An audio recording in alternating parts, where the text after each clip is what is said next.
Au début, je vous ai dit, tout le monde n'est pas... Vous savez, des fois, il y a des gens qui quittent l'église parce que quelqu'un a donné une prophétie qu'il est sorcier. Il quitte l'église. Regardez-moi. Vous savez combien de fois, moi, on m'a attrapé sorcier? On m'a attrapé sorcier dans la maison de mes propres parents. C'est ce jour-là que j'ai haï Dieu. C'est à partir de ce jour-là que quiconque me parlait de Jésus, je le tapais. Même s'il était plus âgé, parce que j'avais une force physique. Je revenais de jouer avec des amis au Nintendo. Comme on disait à l'époque, Toko Chica. Et quand j'arrive à la maison, les gardes me disent, papa a dit, va au salon. Je dis, moi. Parce que c'était dans la maison de mon père. Mais un salon pour lequel tous les enfants avaient le droit d'entrer. Sauf l'enfant né dehors, c'est-à-dire moi. Moi, j'ai grandi en n'entrant jamais dans la chambre de mes parents. Quand j'entre dans ce salon-là, frère, ma foi, je vois des gens en prière. Et moi, je ne savais même pas c'est quoi le parlant là. Si je ne connais pas la prière du Notre Père, c'est le parlant là que je vais connaître. Quand il dit, moi, je dis, c'est quoi encore ces histoires, ces conneries là, c'est quoi? Et puis j'entends seulement que tous les enfants s'agenouillent. Oh, moi aussi je m'agenouille. Lui reste, les autres élevez-vous. Je dis, oh. Oh, je sais comment j'avais l'habitude de tripoter les filles des voisins, de tripoter, de voler l'argent, la maison. J'ai dit, ah, je reste à genoux. Les gens là prient. L'une de ces dames, je ne peux pas oublier, elle avait un foulard. Et puis elle commence à dire, je vois, tout ce qu'elle disait faisait de moi sorcier. On l'a envoyé par la famille de sa mère, depuis ma tétée, pour venir détruire les mariages de son père, pour venir amener la sorcellerie. Je ne vous parle pas de quelqu'un bon sang. Tous mes frères sont au courant de ça. J'étais là, comme ça. Ils ont commencé à me poser la question. Quand tu rêves, tu vois quoi? Je leur ai dit, moi d'abord, je ne rêve même pas beaucoup. Non, ils m'ont tellement harcelé et j'avais faim.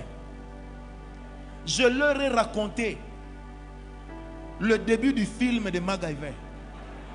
J'ai dit, je rêve souvent de moi dans un hélicoptère et puis on me parachute sur un navire. J'ai commencé à leur parler. Du coup, la femme l'a dit, ça y est, il vient d'avouer. Et puis, sors, quand on lâche, je reviens. Sors, quand on lâche, à un moment, je n'en pouvais plus. Sors, je suis tombé. J'ai commencé à ronfler.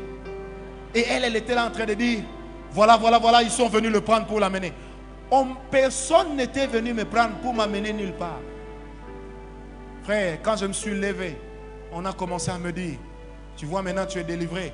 Maintenant tu es devenu enfant de Dieu. Comme tu n'es pas baptisé catholique, tu avais la queue. Maintenant, on vient de couper la queue. Et j'étais là en train de dire merci. Quand je suis sorti du salon de mon père, j'ai dit, toi, Jésus, là, le jour où je t'aurai. Je l'ai dit avec des larmes. J'avais tellement mal.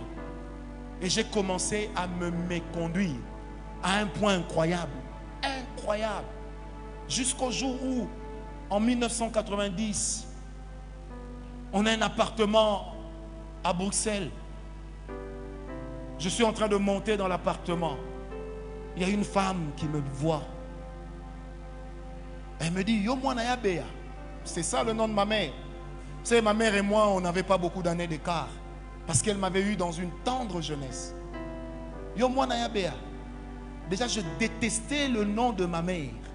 Je détestais ça. Et j'avais une vision qu'un jour, je dois tuer cette femme de mes mains. Et je dois lui couper la gorge d'ici vers là. Il faut que son sang coule. Et je le disais comme ça, puis je ferais. Vous voyez jusqu'à quel point une âme blessée peut devenir dangereuse. Cette femme, on est entré avec elle sur, vous savez, certains appartements à l'époque. Vous avez la toilette de l'intérieur, mais vous avez aussi la toilette du couloir pour tous ceux qui sont visités dans le hall. Quand on entre là-bas, je commence à faire, on peut commencer, non? Elle me dit, non, je ne t'ai pas amené ici pour faire du sexe. Je dis, mais tu m'as amené ici pour faire quoi? Elle a enlevé son foulard. Elle me dit, tu te souviens de moi? J'ai dit, parce que tu es qui? Et j'étais très arrogant. J'ai dit, parce que toi, tu es qui? J'ai dit, moi, mon père a l'argent. je vais faire quoi avec toi? Tu veux quoi? Elle me dit, tu te rappelles, en telle année, un groupe était venu prier chez vous, on avait prophétisé que tu es sorcier. Tout de suite, je l'ai collé. J'ai dit, c'est toi? Elle me dit, attends d'abord. Elle s'est mise à pleurer, elle m'a dit, j'ai toujours dit à Dieu, avant que je ne quitte la terre,